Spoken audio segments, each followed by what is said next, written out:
चलिए देखते हैं जियोग्राफी के एनसीईआरटी क्लास 11 के भौतिक पर्यावरण वाले पुस्तक के चौथा चैप्टर है। चौथा चैप्टर के नाम है जलवायु। तो आप गर्मियों में ज़्यादा पानी पीते हैं और आपके गर्मियों के वस्त्र और सर्दियों के वस्त्र में अलग होते हैं। और उत्तरी भारत में आप गर्मियों में हल्के वस्त्र और सर्दियों में ऊनी वस्त्र क्यों पहनते हैं? दक्षिण भारत में ऊनी वस्त्रों की जरूरत ही नहीं पड़ती। उत्तर पूर्वी राज्यों में पहाड़ियों को छोड़कर सर्दियाँ मृदु होती है और विभिन्न ऋतुओं में मौसम की दशाओं में भिन्नता पाई जाती है। और यह भिन्नता मौसम के तत्वों जैसे तापमान, वायु दाब, पवनों की दिशा एवं गति, आर्द्रता और वर्षण आदि में परिवर्तन से आती है। और मौसम वायुमंडल की क्षणिक अवस्था है, जबकि जलवायु का तात्पर्य अपेक्षाकृत लंबे समय के मौसमी दशाओं के औसत से होता है।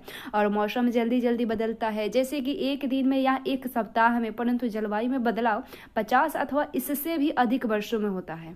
अपनी पहले की कक्षाओं में आप मानसून के बारे में पढ़ चुके हैं और आपको मानसून शब्द का अर्थ भी ज्ञात है। मानसून से अभिप्राय जैसे जलवायु से है जिसमें ऋतु के अनुसार पवनों की दिशा में उत्क्रमण हो जाता है। और भारत की जलवायु उष्ण मानसूनी है जो दक्षिण एवं दक्षिण पूर्व एशिया में पाई जाती है। देखते हैं मानसून जलवायु में एक रूपता एवं विविधता के बारे में।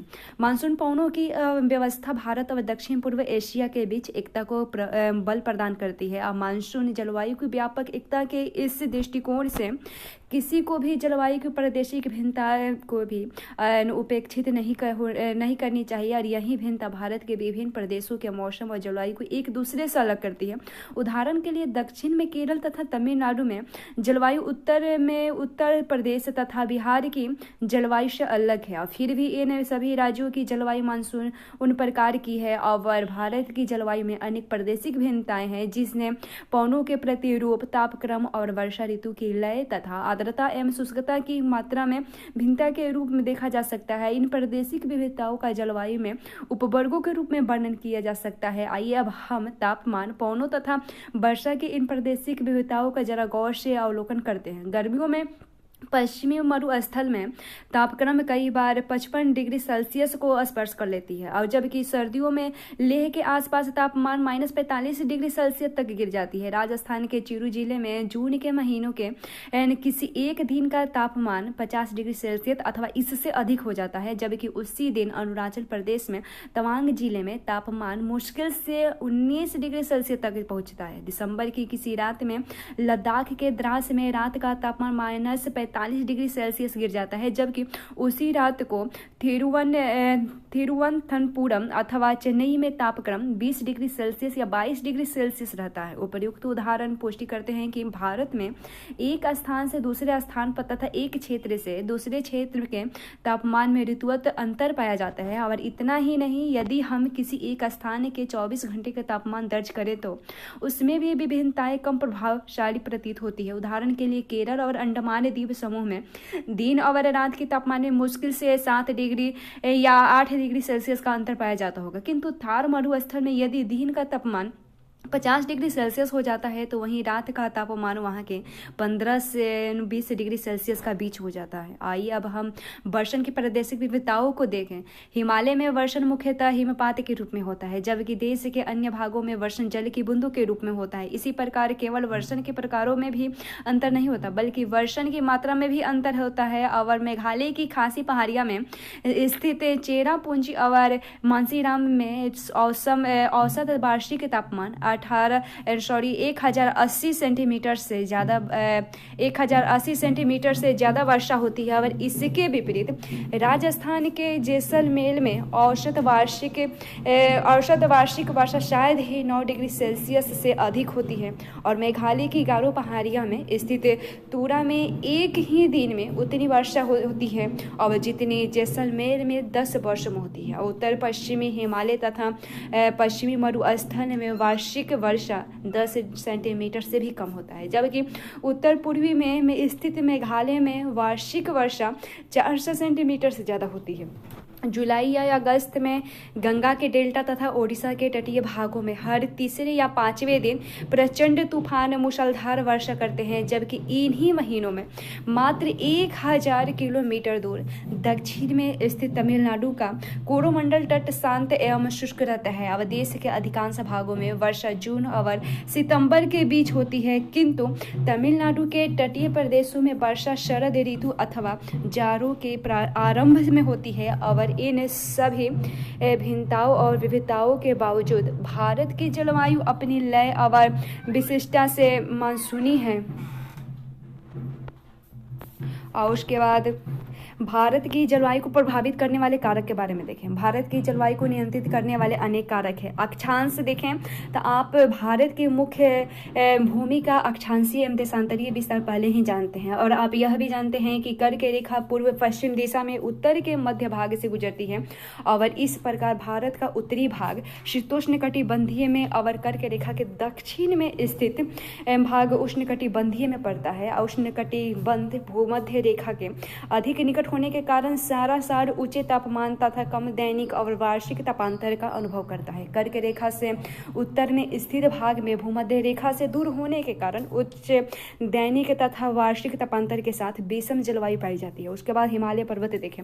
उत्तर में ऊंचा हिमालय अपने सभी विस्तारों के साथ एक प्रभावी जलवायु विभाजक की भूमिका निभाता है। और यह ऊंची पर्वत श्रृंखलाएं उपमहाद्वीप को उत्तरी पर्वतों से अभेद सुरक्षा प्रदान करती है। अब जमा देने वाली ये ठंडी पवनें उत्तरी पूर्वी रेखा के निकट पैदा होती है और मध्य तथा पूर्वी एशिया में आर पार बहती है। और इसी प्रकार हिमालय पर्वत मानसून पवनों को रोककर उपमहाद्वीप में वर्षा का कारण बनती है।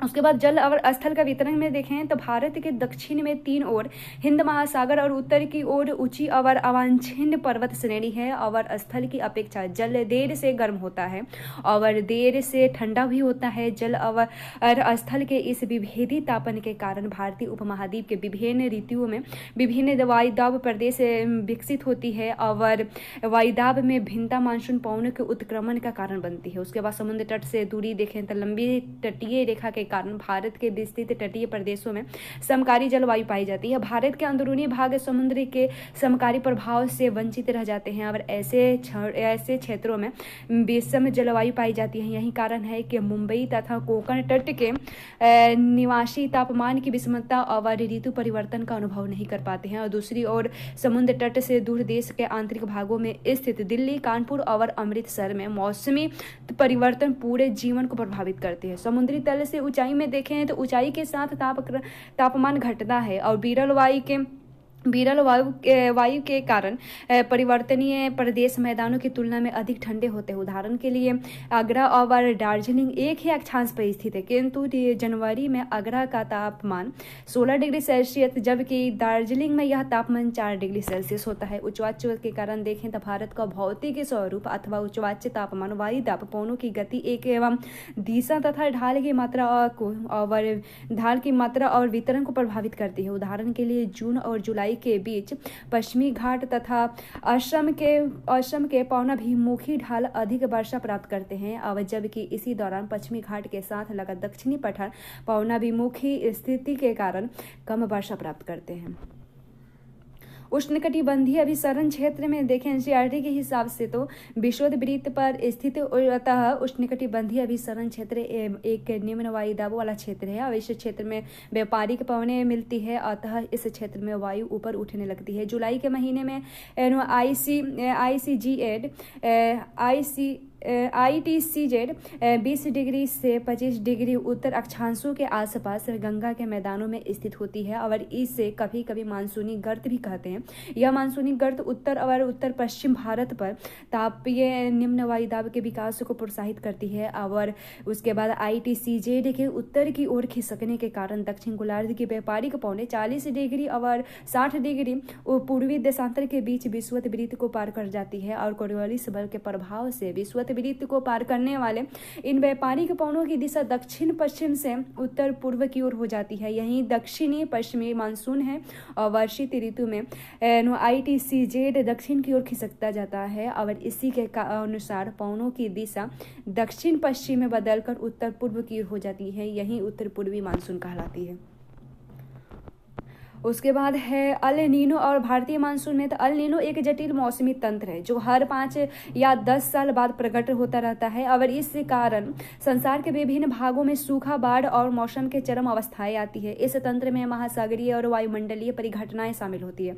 पूर्वी प्रशांत महासागर में यह पेरू के तट के निकट उष्ण समुद्री धारा के रूप में प्रकट होती है और इससे भारत सहित अनेक स्थानों का मौसम प्रभावित होते हैं। अल नीनो भूमध्य रेखीय उष्ण समुद्री धारा का विस्तार मात्र है जो अस्थायी रूप से ठंडी पेरुवियन अथवा अम्बोल्ट धारा यानी अपने एटलस में इसे हम देख सकते हैं और उस पर प्रतिस्थापित हो जाती है और यह धारा पेरू तट के जल का तापमान 10 डिग्री सेल्सियस तक बढ़ा देती है और इससे के निम्नलिखित परिणाम होते हैं, जैसे भूमध्य रेखीय वायुमंडलीय परिसंचरण में विकृत होता है, समुद्री जल के वाष्पन में अनियमितता होती है, उसके बाद प्लवक की मात्रा में कमी जिसमें समुद्र में मछलियों की संख्या का घट जाना होता है। अल नीनो का शाब्दिक अर्थ बालक ईसा से है और क्योंकि यह धारा दिसंबर के महीने में क्रिसमस के आसपास नजर आती है और पेरू यानी दक्षिण गोलार्ध में पेरू में दिसंबर गर्मी का महीना होता है और भारत में मानसून की लंबी अवधि के पुनर्नुमान के लिए अल नीनो का उपयोग होता है। सन 1990 से 91 में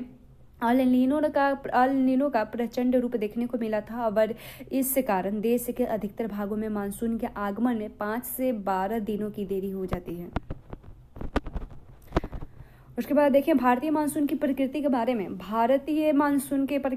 तो मानसून एक सुपरिचित जलवायु के घटक है परंतु उसके बारे में बहुत कम जानकारी उपलब्ध है। सर्दियों से होते आ रहे परीक्षणों के बावजूद मानसून आज भी वैज्ञानिक के लिए पहेली बनी हुई है और मानसून की सही प्रकृति और उसके कारणों को जानने के लिए अनेक प्रयास किए गए किंतु अब तक कोई भी ऐसे सिद्धांत इसे पूरे तरह से स्पष्ट नहीं कर पाया है और पिछले कुछ दिनों में इसका तोड़ तब सामने आया जब मानसून का अध्ययन क्षेत्रीय स्तर की बजाय भूमंडलीय स्तर पर किया गया और दक्षिणी एशियाई क्षेत्र में वर्षा के कारणों का व्यवस्थित अध्ययन मानसून के कारणों को समझने में सहायता करता है और इससे के कुछ विशेष पक्ष हैं जैसे मानसून का आरंभ तथा इसका स्थल की ओर बढ़ना। दूसरा है मानसून में विच्छेद। तो मानसून का आरंभ में देखें तो 19वीं सदी के अंत में यह व्याख्या की गई कि गर्मी के महीने में स्थल और समुद्र के विभेदी तापन के मानसून पवनों के उपमहाद्वीप की ओर चलने के लिए मंच तैयार करता है। अप्रैल और मई के महीनों में जब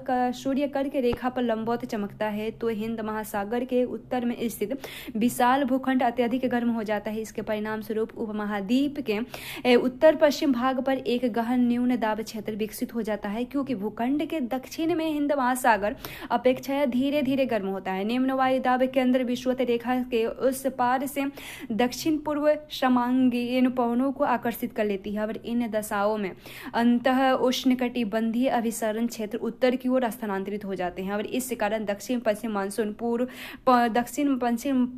पवनों को दक्षिण पूर्व सामर्गी पवनों के विस्तार के रूप में देखा जा सकता है जो भूमध्य रेखा को पार करके भारतीय उपमहाद्वीप की ओर विक्षेपित हो जाती है। ये पवनें भूमध्य रेखा को 40 पूर्वी तथा 60 पूर्वी देशांतर रेखाओं के बीच पार करती है और अतः उष्णकटिबंधीय विसरण क्षेत्र की स्थिति में परिवर्तन का संबंध हिमालय के दक्षिण में उत्तरी मैदान के ऊपर से पश्चिम जेट प्रवाह द्वारा अपनी स्थिति परिवर्तन से ही है और क्योंकि पश्चिमी जेट प्रवाह के इस क्षेत्र से खिसकते ही दक्षिण भारत में 15 उत्तर अक्षांश पर पूर्वी जेट प्रवाह विकसित हो जाती है और इसी पूर्वी जेट प्रवाह को भारत के मानसून के प्रस्फोट के लिए जिम्मेदार माना जाता है। मानसून का भारत में प्रवेश देखें तो दक्षिण पश्चिम मानसून केरल तट पर 1 जून को पहुंचता है और शीघ्र ही 10 और 13 जून के बीच ये आर्द्र पवनें मुंबई और कलकत्ता तक पहुंच जाती है और मध्य जुलाई तक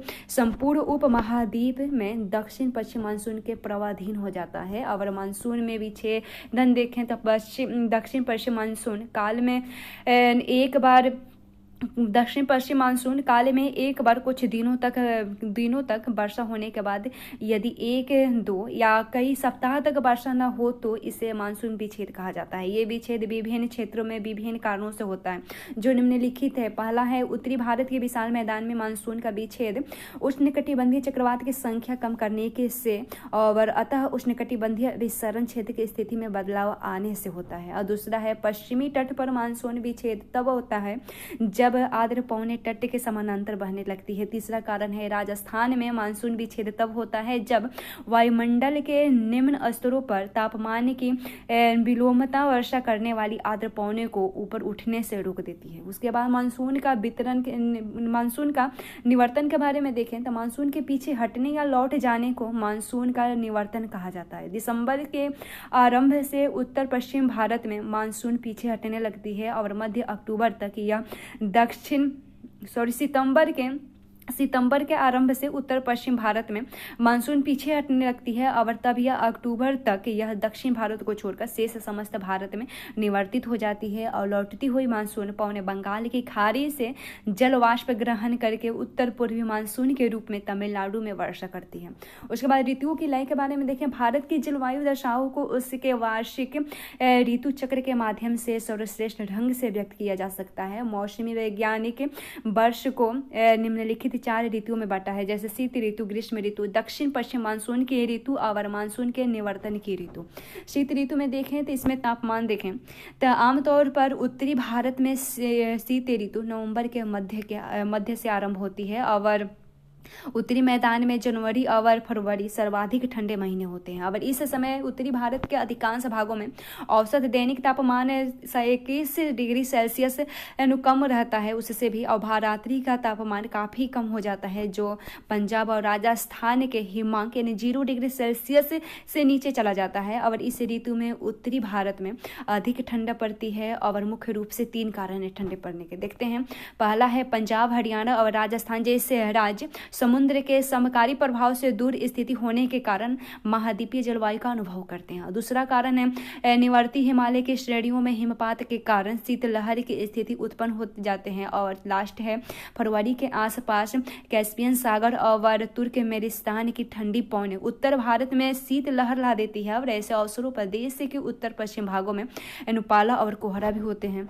उसके बाद मानसून को समझना थोड़ा देख ले तो मानसून का स्वभाव एवं रचना तंत्र संसार के विभिन्न भागों में स्थल महासागरों तथा ऊपरी वायुमंडल में एकत्रित मौसम संबंधी आंकड़ों के आधार पर समझा जाता है। और पूर्वी प्रशांत महासागर में स्थित फ्रेंच पोलिनेशिया के ताहिती यानी लगभग 18 डिग्री दक्षिण तथा 149 पश्चिम तथा हिंद महासागर में ऑस्ट्रेलिया के पूर्वी भाग में स्थित पोर्ट डार्विन के बीच पाए जाने वाले वायुदाब का अंतर माप कर मानसून की तीव्रता के बारे में पूर्वानुमान लगाया जा सकता है। और भारत के मौसम विभाग 16 कारकों के आधार पर मानसून के स्वाभाविक व्यवहार के बारे में काफी समय के पूर्वानुमान लगाते हैं। उसके बाद फिर टॉपिक पाएं तो प्रायद्वीपीय भारत के कोई निश्चित शीत ऋतु नहीं होती है। तटीय भारत में भी समुद्र के समकारी प्रभाव तथा भूमध्य रेखा की निकटता के कारण ऋतु के अनुसार तापमान के वितरण प्रतिरूप के शायद ही कोई बदलाव आता होगा। उदाहरण के लिए तिरुवनंतपुरम में जनवरी का मध्य अधिकतम तापमान 31 डिग्री सेल्सियस तक रहता है, जबकि जून में यह 29.5 डिग्री सेल्सियस पाया जाता है। पश्चिमी घाट की पहाड़ियों पर तापमान अपेक्षाकृत कम पाया जाता है। उसके बाद शीत ऋतु में वायुदाब तथा पौने के बारे में देखें तो दिसंबर के अंत तक यानी 22 दिसंबर तक सूर्य दक्षिण गोलार्ध में मकर रेखा पर सीधा चमकता है। और इस ऋतु में मौसम की विशेषता उत्तरी मैदान में एक क्षीण उच्च वायुदाब का विकसित होना होता है और दक्षिण भारत में वायुदाब उतना अधिक नहीं होता और ये 1019 मिलीबार तथा 1013 मिलीबार के समभार रेखाएं तथा उत्तर पश्चिम भारत तथा सुदूर दक्षिण से होकर गुजरती है। परिणाम स्वरूप उत्तर पश्चिम उच्च वायुदाब क्षेत्र से दक्षिण में हिंद महासागर पर स्थित निम्न वायुदाब क्षेत्र और पवने निम्न वायुदाब क्षेत्र की ओर पवनें चलना प्रारंभ करती है। कम दाब प्रवणता के कारण 3 से 15 किलोमीटर प्रति घंटा की दर से मंद गति के पवनें चलने लगती है। और मोटे तौर पर क्षेत्र की भू आकृति भी पवने की दिशा को प्रभावित करती है। गंगा घाटी में इनकी दिशा पश्चिमी और उत्तर पश्चिमी होती है और गंगा ब्रह्मपुत्र डेल्टा में इनकी दिशा उत्तर की ओर हो जाती है। भू आकृति के प्रभाव से मुक्त इन पवनों की दिशा बंगाल की खाड़ी में स्पष्ट तौर पर उत्तर पूर्वी होती है। सर्दियों में भारत का मौसम सुहाना होता है, फिर भी यह सुहाना मौसम कभी कभार हल्के चक्रवाती अवदाबों से बाधित हो जाता है और पश्चिमी विक्षोभ कहे जाने वाले ये चक्रवात पूर्वी भूमध्य सागर पर उत्पन्न होते हैं और पूर्व की ओर चलते हुए पश्चिमी एशिया, ईरान, अफगानिस्तान तथा पाकिस्तान को पार करके भारत के उत्तर पश्चिम भागों में पहुंचते हैं और मार्ग में उत्तर में कैस्पियन सागर तथा दक्षिण में ईरान की खाड़ी से गुजरते इस समय इन चक्रवातों की आर्द्रता में संवर्धन हो जाता है और पश्चिम जेट प्रवाह इन अवदाबों को भारत की ओर उन्मुख करके क्या भूमिका निभाते हैं। वर्षा देखें तो शीतकालीन मानसूनी पवने स्थल से समुद्र की ओर चलने के कारण वर्षा नहीं करते, क्योंकि एक तो इनमें नमी केवल एक मात्र ही होती है, नाम मात्र की होती है। दूसरे स्थल पर घर्षण के कारण इन पवनों का तापमान बढ़ता जाता है, जिससे वर्षा होने की संभावना निरस्त ही हो जाता है। अतः शीत ऋतु में अधिकांश भारत में वर्षा नहीं होती है। अपवाद स्वरूप कुछ क्षेत्रों में शीत ऋतु में वर्षा होती है। पहला है उत्तर पश्चिम भारत में भूमध्य सागर से आने वाली कुछ क्षीण शीतोष्ण कटिबंधीय चक्रवात, पंजाब, हरियाणा, दिल्ली तथा पश्चिमी उत्तर प्रदेश में कुछ वर्षा होती है और कम मात्रा में होते हुए भी यह शीतकालीन वर्षा भारत में रबी की फसल के लिए उपयोगी होती है। लघु हिमालय में वर्षा हिमपात के रूप में होती है। यह वही हिम है जो गर्मियों के महीने में हिमालय से निकलने वाली नदियों में जल के प्रवाह को निरंतर बनाए रखती है और वर्षा की मात्रा मैदानों में पश्चिम से पूर्व की ओर तथा पर्वतों में उत्तर से दक्षिण की ओर घटती जाती है। और दिल्ली में सर्दियों की औसत वर्षा 53 मिलीमीटर होती है और पंजाब और बिहार के बीच में यह वर्षा 18 से 25 मिलीमीटर के बीच होती है। दूसरा है कभी कभी देश के मध्य भागों तथा दक्षिणी प्रायद्वीप के उत्तरी भागों में भी कुछ शीतकालीन वर्षा हो जाती है। तीसरा, जाड़े के महीने में भारत के उत्तरी पूर्वी भाग में स्थित अरुणाचल प्रदेश तथा असम में भी 25 से 50 मिलीमीटर तक वर्षा हो जाती है। और उत्तर पूर्वी मानसून पौने अक्टूबर से नवंबर के बीच बंगाल की खाड़ी को पार करते समय नमी ग्रहण कर लेती है और तमिलनाडु, दक्षिण आंध्र प्रदेश, दक्षिण पूर्व कर्नाटक और दक्षिण पूर्वी केरल में झंझावाती वर्षा करती है। उसके बाद ग्रीष्म ऋतु तापमान के बारे में देखें तो इसमें तापमान पहले देखें तो मार्च में सूर्य के कर्क रेखा की ओर से आभासी बढ़ने के साथ ही उत्तर भारत में तापमान बढ़ने लगता है। अप्रैल, मई और जून में उत्तरी भारत में स्पष्ट रूप से ग्रीष्म ऋतु होती है। भारत के अधिकांश भागों में तापमान 30 डिग्री से 32 डिग्री सेल्सियस तक पाया जाता है और मार्च में दक्कन पठार पर दिन का अधिकतम तापमान 38 डिग्री सेल्सियस हो जाती है, जबकि अप्रैल में गुजरात और मध्य प्रदेश में यह तापमान 38 डिग्री से 43 डिग्री सेल्सियस के बीच पाया जाता है। मई में ताप की यह पेटी और अधिक उत्तर में खिसक जाती है, जिससे देश के उत्तर पश्चिम भागों में 48 डिग्री सेल्सियस के आसपास तापमान का होना असामान्य बात नहीं है। और दक्षिण भारत में ग्रीष्म ऋतु मृदु होती है तथा उत्तरी भारत जैसी प्रखर नहीं होती। और दक्षिण भारत की प्रायद्वीपीय स्थिति समुद्र के समकारी प्रभाव के कारण यहाँ के तापमान को उत्तरी भारत में प्रचलित तापमानों से नीचे रखती है। अतः दक्षिण में तापमान 26 डिग्री सेल्सियस से 32 डिग्री सेल्सियस के बीच होती है। और पश्चिमी घाट की पहाड़ियों के कुछ क्षेत्रों में ऊंचाई के कारण तापमान 25 डिग्री सेल्सियस से कम रहता है। तटीय भागों में समताप रेखाएं तट के समानांतर उत्तर दक्षिण दिशा में फैलती है और जो प्रमाणित करती है कि तापमान उत्तरी भारत से दक्षिण भारत की ओर न बढ़कर तटों से भीतर की ओर बढ़ता है। और गर्मी के महीनों में औसत न्यूनतम दैनिक तापमान भी काफी ऊंचा रहता है और यह 26 डिग्री सेल्सियस के शायद ही कभी नीचे जाता है। वायुदाब और पवने देखें ग्रीष्म ऋतु में तो देश के आधे उत्तर भाग में ग्रीष्म ऋतु में अधिक गर्मी और गिरता हुआ वायुदाब पाया जाता है। उपमहाद्वीप के गर्म हो जाने के कारण जुलाई में अंतः उष्णकटिबंधीय अभिसरण क्षेत्र उत्तर की ओर खिसक कर लगभग 25 डिग्री उत्तरी अक्षांशीय रेखा पर स्थित हो जाती है। मोटे तौर पर यह निम्न दाब की लंबयामान मानसून द्रोणी उत्तर पश्चिम में थार मरुस्थल से पूर्व और दक्षिण पूर्व में पटना और छत्तीसगढ़ पठार पर विस्तृत हो जाती है। अतः उष्णकटिबंधीय अभिसरण क्षेत्र के स्थिति पवनों के धरातलीय संचरण को आकर्षित करती है। जिन दिशा पश्चिमी बंगाल के तट तथा बांग्लादेश के साथ दक्षिण पश्चिमी होती है। उत्तरी बंगाल और बिहार में इन पवनों की दिशा पूर्वी और दक्षिणी पूर्वी होती है। और इन बात की चर्चा पहले ही की जा चुकी है कि दक्षिणी पश्चिमी मानसून की ये धाराएं वास्तव में विस्थापित भूमध्य रेखीय उड़वा पवने हैं और मध्य जून तक इन पवनों का अंतः प्रवेशी मौसम का वर्षा ऋतु की ओर बदलाव करता है। और उसके बाद उत्तर पश्चिम में अंतः उष्णकटिबंधीय विसरण क्षेत्र के केंद्र में दोपहर के बाद लू के नाम से विख्यात शुष्क एवं तप्त हवाएं चलती है, जो कई बार आधी रात तक चलती रहती है। मई में शाम के समय पंजाब, हरियाणा, पूर्वी राजस्थान और उत्तर प्रदेश में लू भरी आंधियों का चलना एकमात्र आम बात है। और ये अस्थायी तूफान पीड़ादायक गर्मी से कुछ राहत दिलाते हैं, और क्योंकि ये अपने साथ हल्की बारिश और सुखद और शीतल हवाएं ले आते हैं। और कई बार ये आर्द्रता भारी पौने द्रोणी की परिधि की ओर आकर्षित हो जाती है। शुष्क एवं आर्द्र वायुस्नहति के अचानक संपर्क से स्थानीय स्तर पर तेज तूफान पैदा करते हैं, और इन स्थानीय तूफानों के साथ तेज हवाएं, मूसलाधार वर्षा और यहाँ तक कि ओले भी होते हैं। ग्रीष्म ऋतु में आने वाली कुछ प्रसिद्ध स्थानीय तूफानें जैसे आम्र वर्षा, ये ग्रीष्म ऋतु के खत्म होते होते पूर्व मानसूनी बौछारें पड़ती है, जो केरल और तटीय कर्नाटक में यह एक आम बात है। और स्थानीय तौर पर इन तूफानी वर्षा की आम्र वर्षा कहा जाता है, क्योंकि यह आमों को जल्दी पकाने में सहायक होती है। दूसरा है फलों वाली बौछारा, इस वर्षा से केरल और निकटवर्ती कहवा उत्पादन क्षेत्रों में कहवा के फूल खिलने लगते हैं। उसके बाद तीसरा है काल वैशाखी, तो असम और पश्चिम बंगाल में वैशाख के महीने में शाम को चलने वाली ये भयानक और विनाशकारी वर्षा युक्त पौने हैं, और इनकी कुख्यात प्रकृति और अंदाजा इनके स्थानीय नाम काल वैशाखी से लगाया जा सकता है, और जिनका अर्थ है वैशाख के महीनों में आने वाली तबाही। और चाय, पटसन और चावल के लिए ये पौने अच्छी है। असम में इन तूफानों को बरदौली छीड़ा भी कहा जाता है। उसके बाद लू है, तो उत्तरी मैदान में पंजाब से बिहार तक चलने वाली ये शुष्क, गर्म और पीड़ादायक पौने हैं। अब दिल्ली और पटना के बीच इनकी तीव्रता अधिक हो जाती है।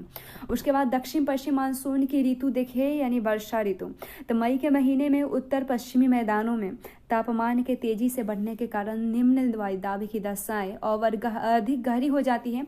जून के आरंभ में ये दशाएं इतनी शक्तिशाली हो जाती है कि वे हिंद महासागर से आने वाली दक्षिण गोलार्ध के व्यापारिक पवनों को आकर्षित कर लेती है। ये दक्षिण पूर्वी व्यापारिक पवनें भूमध्य रेखा को पार कर बंगाल की खाड़ी और अरब सागर में प्रवेश कर जाती है। जहाँ ये भारत के उत्तर विद्यमान वायु परिसंचरण से मिल जाती है। भूमध्य रेखीय गर्म समुद्री धाराओं के ऊपर से गुजरने के कारण ये पवनें अपने साथ पर्याप्त मात्रा में आर्द्रता लाती है, और भूमध्य रेखा को पार करके इनकी दिशा दक्षिण पश्चिम की ओर हो जाती है, और इसी कारण इन्हें दक्षिण पश्चिम मानसून कहा जाता है। दक्षिण पश्चिम मानसून की ऋतु में वर्षा अचानक आरंभ हो जाती है। पहली वर्षा का असर यह होता है कि तापमान में काफ़ी गिरावट आ जाती है। प्रचंड गर्जन और बिजली की करक के साथ इन आर्द्रता भरी पवनों को अचानक चलना प्राय मानसून का प्रस्फोट कहलाता है। जून के पहले सप्ताह में केरल, कर्नाटक, गोवा और महाराष्ट्र के तटीय भागों में मानसून फट पड़ता है, और जबकि देश के आंतरिक भागों में यह जुलाई के पहले सप्ताह तक हो जाता है। और मध्य जून से मध्य जुलाई के बीच के दिन के तापमान में 5 से 80 डिग्री सेल्सियस की गिरावट आ जाती है। ज्यों ही ये पवनें स्थल पर पहुंचती है, उच्च और उत्तर पश्चिम भारत पर स्थित तापीय निम्न वायुदाब इनकी दक्षिण पश्चिम दिशा को संशोधित कर लेते हैं, और भूखंड पर मानसून 2 शाखाओं में पहुंचती है। पहला अरब सागर की शाखा और दूसरा है बंगाल की खाड़ी की शाखा। अरब सागर के मानसूनी पवनें देखें तो अरब सागर से उत्पन्न होने वाली मानसूनी पवनें आगे 3 शाखाओं में बट जाती है। जैसे पहला है, इनकी एक शाखा को पश्चिमी घाट में रुकते हैं, और ये पवनें पश्चिम घाट की ढलानों पर 900 से 1200 मीटर की ऊंचाई तक चढ़ती है। अतः ये पवनें तत्काल ठंडी होकर सह्याद्री की पवनाभिमुखी ढाल तथा पश्चिम तटीय मैदान पर 250 से 400 सेंटीमीटर के बीच भारी वर्षा करती है, और पश्चिमी घाट को पार करने के बाद ये पवनें नीचे उतरती है और गर्म होने लगती है, और इससे इन पवनों की आर्द्रता में कमी आ जाती है। परिणाम स्वरूप पश्चिमी घाट के पूर्व में इन पवनों से नाम मात्र की वर्षा होती है, और कम वर्षा का यह क्षेत्र वृष्टि छाया क्षेत्र कहलाता है। और कोझिकोड, मंगलोर, पुणे और बंगलोर में होने वाली वर्षा की मात्रा और उनमें अंतर ज्ञात कीजिए कि क्या है। उसके बाद दूसरा है, देखें, अरब सागर से उठने वाली मानसून की दूसरी शाखा मुंबई के उत्तर में नर्मदा और तापी नदियों के घाटियों से होकर मध्य भारत से में दूर तक वर्षा करती है। छोटा नागपुर पठार में इन शाखा से 15 सेंटीमीटर वर्षा होती है, और यहाँ यह गंगा के मैदान में प्रवेश कर जाती है, और बंगाल की खाड़ी से आने वाली मानसून की शाखा से मिल जाती है। तीसरा है इन मानसून की तीसरा शाखा सौराष्ट्र प्रायद्वीप और कच्छ से टकराती है और वहाँ से यह अरावली के साथ साथ पश्चिमी राजस्थान को लांघती है और बहुत ही कम वर्षा करती है। पंजाब और हरियाणा में भी यह बंगाल की खाड़ी से आने वाली मानसून की शाखा से मिल जाती है। ये दोनों शाखाएं एक दूसरे के सहारे प्रबलित होकर पश्चिमी हिमालय विशेष रूप से धर्मशाला में वर्षा करती है। उसके बाद बंगाल की खाड़ी की मानसूनी पवनें देखें। बंगाल की खाड़ी की मानसूनी पवनों की शाखा म्यांमार के तट तथा दक्षिण पूर्वी बांग्लादेश के एक छोटे से भाग में टकराती है और किंतु म्यांमार के तट पर स्थित अराकान पहाड़ियां इस शाखा के एक बड़े हिस्से को भारतीय उपमहाद्वीप की ओर विक्षेपित कर देती है और इस प्रकार मानसून पश्चिम बंगाल और बांग्लादेश में दक्षिण पश्चिम दिशा की अपेक्षा दक्षिण और दक्षिण पूर्व दिशा में प्रवेश करती है और जहां यहाँ से यह शाखा हिमालय पर्वत तथा भारत के उत्तर पश्चिम में स्थित तापीय निम्न दाब के प्रवाहधीन दो भागों में बढ़ जाती है और इनकी एक शाखा गंगा के मैदान के साथ साथ पश्चिम की ओर बढ़ती है और पंजाब के मैदान तक पहुंचती है और इसकी दूसरी शाखा उत्तर और उत्तरी पूर्वी में ब्रह्मपुत्र घाटी में बढ़ती है और यह शाखा वहां विस्तृत क्षेत्रों में वर्षा करती है। इसकी एक उप शाखा मेघालय में स्थित एनुगारो और खासी की पहाड़ियों से टकराती है और खासी पहाड़ियों के शिखर पर स्थित मानसीराम विश्व की सर्वाधिक औसत वार्षिक वर्षा प्राप्त करता है। और यहाँ यह जानना महत्वपूर्ण है कि तमिलनाडु तट वर्षा ऋतु में शुष्क की ओर रह जाता है और इसके लिए दो कारक हैं। पहला है तमिलनाडु तट बंगाल की खाड़ी की मानसूनी पवनों के समानांतर पड़ता है। दूसरा कारण है यह दक्षिण पश्चिम मानसून की अरब सागर शाखा के वृष्टि क्षेत्र में स्थित है। उसके बाद मानसून के निवर्तन की ऋतु देखें। अक्टूबर और नवंबर के महीने को मानसून के निवर्तन की ऋतु कहा जाता है और सितंबर के अंत में सूर्य के दक्षिणायन होने की स्थिति में गंगा के मैदान पर स्थित निम्न वायुदाब की द्रोणी भी दक्षिण की ओर खिसक कर आरंभ कर देती है और इससे दक्षिण पश्चिम मानसून कमजोर पड़ने लगता है और उसके बाद मानसून सितंबर के पहले सप्ताह में पश्चिमी राजस्थान से लौटता है और इस महीने के अंत तक मानसून राजस्थान गुजरात पश्चिमी गंगा मैदान और मध्यवर्ती उच्च भूमियों से लौट चुकी होती है और अक्टूबर के आरंभ में बंगाल की खाड़ी के उत्तरी भागों में स्थित हो जाती है तथा नवंबर के शुरू में यह कर्नाटक और तमिलनाडु की ओर बढ़ जाती है। दिसंबर के मध्य तक निम्न वायुदाब का केंद्र प्रायद्वीप से पूरी तरह से हट चुका होता है। उसके बाद मानसून के निवर्तन की ऋतु में आकाश स्वच्छ हो जाता है और तापमान बढ़ने लगता है और जमीन में अभी भी नमी होती है। उच्च तापमान और आर्द्रता की दशाओं से मौसम कष्टकारी हो जाता है। आमतौर पर इसे कार्तिक मास की उष्मा कहा जाता है और अक्टूबर माह के उत्तरार्ध में तापमान तेजी से गिरने लगती है। तापमान में यह गिरावट उत्तरी भारत में विशेष तौर पर देखी जाती है। मानसून के निवर्तन की ऋतु में निवर्तन की ऋतु में मौसम उत्तरी भारत में सूखा होता है और जबकि प्रायद्वीप के पूर्वी भागों में वर्षा होती है। यहाँ अक्टूबर और नवंबर वर्ष के सबसे अधिक वर्षा वाले महीने होते हैं और इन ऋतु की व्यापक वर्षा का संबंध चक्रवातीय अवदाब के मार्गों से होता है जो अंडमान समुद्र से पैदा होते हैं और दक्षिण प्रायद्वीप के पूर्वी तट को पार करते हैं। ये उष्णकटिबंधीय चक्रवात अत्यंत विनाशकारी होते हैं। गोदावरी कृष्णा और अन्य नदियों के घने वसे डेल्टाई प्रदेश इन तूफानों के शिकार बनते हैं और हर साल चक्रवातों से यहाँ आपदा आती है। कुछ चक्रवातीय तूफान पश्चिम बंगाल बांग्लादेश और म्यांमार के तट से भी टकराते हैं और कोरोमंडल तट पर होने वाले अधिकांश वर्षा इन्हीं अवदाबों और चक्रवातों से प्राप्त होते हैं। ऐसे चक्रवातीय तूफान अरब सागर में कम उठते हैं। उसके बाद भारत की परंपरागत ऋतु के बारे में देखें तो भारतीय परंपरागत के अनुसार वर्ष दो दिमासी 6 ऋतुओं में बंट जाता है। अब उत्तर और मध्य भारत में लोगों द्वारा अपनाए जाने वाले इन ऋतु चक्र का आधार उनका अपना अनुभव और मौसम के घटक का प्राचीन काल से चला आ रहा ज्ञान है। लेकिन ऋतुओं की यह अवस्था दक्षिण भारत की ऋतु से मेल नहीं खाती है, जहाँ ऋतु में थोड़ी भिन्नता पाई जाती है। जैसे ऋतु बसंत ऋतु या भारतीय कैलेंडर के अनुसार महीने में इसे चैत्र वैशाख कहते हैं, और उसके बाद अंग्रेजी वाले में मार्च अप्रैल कहते हैं। उसके बाद ग्रीष्म ऋतु है, ये ज्येष्ठ से लेके आषाढ़ तक होता है, ये जैसे मई जून। और वर्षा ऋतु है तो सावन और भाद्र महीने हैं, जुलाई अगस्त है। उसके बाद शरद ऋतु आश्विन और कार्तिक है, सितंबर अक्टूबर। और हेमंत ऋतु है तो ये मार्गशीर्ष है, और उसके बाद पौष का महीना है, ये नवंबर दिसंबर है। और शिशिर है, शिशिर ऋतु है, ये माघ और फागुन कहलाता है, यानी जनवरी और फरवरी। वर्षा के वितरण देखें तो भारत में औसत वार्षिक वर्षा लगभग 125 सेंटीमीटर है, लेकिन इनमें क्षेत्रीय विभिन्नताएं पाई जाती हैं। अधिक वर्षा वाले क्षेत्र के हिसाब से देखें तो अधिक वर्षा पश्चिमी तट, पश्चिमी घाट, उत्तर पूर्व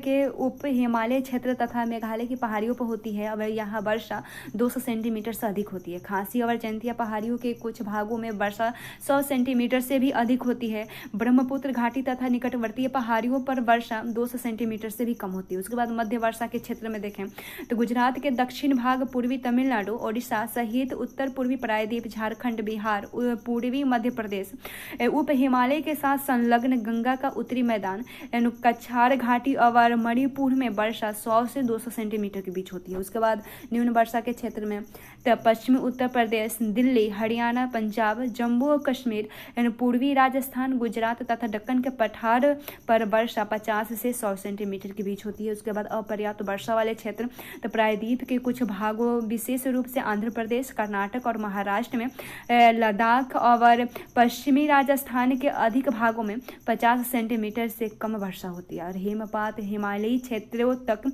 सीमित रहता है। मानचित्र का अवलोकन करते हुए वर्षा के प्रारूप पहचान सकते हैं। उसका मानसून और भारत का आर्थिक जीवन देखें तो इसमें पहला है मानसून, वह धुरी है जिस पर समस्त भारत का जीवन चक्र घूमता है, क्योंकि भारत की 64% जनता भरण पोषण के लिए खेती पर निर्भर करती है, जो मुख्यतः दक्षिण पश्चिम मानसून पर आधारित है। दूसरा है हिमालयी प्रदेशों के अतिरिक्त शेष भाग में वर्ष भर यथेष्ट गर्मी रहती है, जिसमें सारा साल खेती की जाती है। तीसरा है मानसून जलवायु की क्षेत्रीय विभिन्नता नाना प्रकार की फसलों को उगाने में सहायक होती है।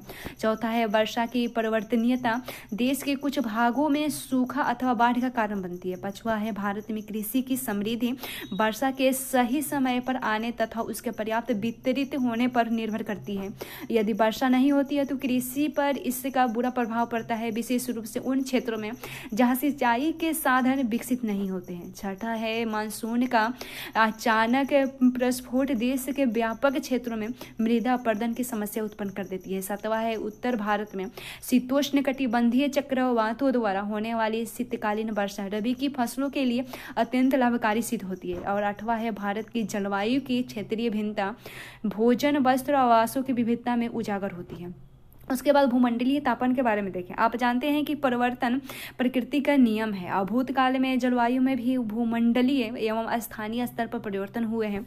जलवायु में परिवर्तन आज भी हो रहे हैं, किंतु ये परिवर्तन अगोचर है। अनेक भूवैज्ञानिक साक्ष्य बताते हैं कि एक समय पृथ्वी के विशाल भाग बर्फ से ढके हुए थे और अपने भूमंडलीय तापन पर वाद विवाद सुना अथवा पढ़ा होगा, और प्राकृतिक कारकों के अतिरिक्त भूमंडलीय तापन के लिए बड़े पैमाने पर औद्योगिकरण तथा वायुमंडल में प्रदूषणकारी गैसों की वृष्टि जैसे मानवीय क्रियाएं भी महत्वपूर्ण उत्तरदायी कारक हैं। और भूमंडलीय तापन की चर्चा करते समय आपने हरित गृह प्रभाव के बारे में सुना ही होगा, और विश्व के तापन में काफ़ी वृद्धि हो रही है। मानवीय क्रियाओं द्वारा उत्पन्न कार्बन डाइऑक्साइड की वृद्धि चिंता का मुख्य कारण बना हुआ है, और जीवाश्म ईंधनों के जलने से वायुमंडल में इस गैस की मात्रा क्रमशः बढ़ रही है। कुछ अन्य गैसें जैसे मीथेन, क्लोरोफ्लोरोकार्बन, ओजोन और नाइट्रस ऑक्साइड वायुमंडल में अल्प मात्रा में विद्यमान है, और इन्हें तथा कार्बन डाइऑक्साइड को हरित गृह गैस कहते हैं। ग्रीन हाउस गैस और कार्बन डाइऑक्साइड की तुलना में अन्य चार गैसें जैसे दीर्घ तरंगी विकिरण का ज्यादा अच्छी तरह से अवशोषित करती है, इसलिए हरित गृह प्रभाव को बढ़ाने में उनका अधिक योगदान है, और इन्हीं कारण से पृथ्वी का तापमान बढ़ रहा है। विगत 150 वर्षों में पृथ्वी की सतह का औसत वार्षिक तापमान बढ़ा है। ऐसा अनुमान है कि सन ऐसा अनुमान है कि सन 21 में भूमंडलीय तापमान 2 डिग्री सेल्सियस की वृद्धि हो जाएगी और तापमान की इस वृद्धि से कई अन्य परिवर्तन भी होंगे। अब इनमें से एक है गर्मी के कारण हिमानियों और समुद्री बर्फ के पिघलने से समुद्र तल का ऊंचा होना। और प्रचलित पूर्वानुमान के अनुसार औसत समुद्र तल 21वीं शताब्दी के अंत तक 48 डिग्री सेल्सियस से ऊंचा हो जाएगा और इसी कारण प्रकृति के बाढ़ों की संख्या भी बढ़ेगी और जलवायु परिवर्तन से मलेरिया जैसी कीटजन्य बीमारियां भी बढ़ेगी। साथ ही वर्तमान जलवायु सीमाएं भी बढ़ जाएगी, जिसके कारण कुछ भाग अधिक जल सिक्त और अधिक शुष्क हो जाएंगे और कृषि के प्रतिरूप बदल जाएंगे। जनसंख्या और पारितंत्र में भी अंतर होगा। जरा सोचे, यदि आज का समुद्र तल 50 सेंटीमीटर ऊंचा हो जाए तो भारत के तटवर्ती क्षेत्रों पर क्या प्रभाव पड़ेगा।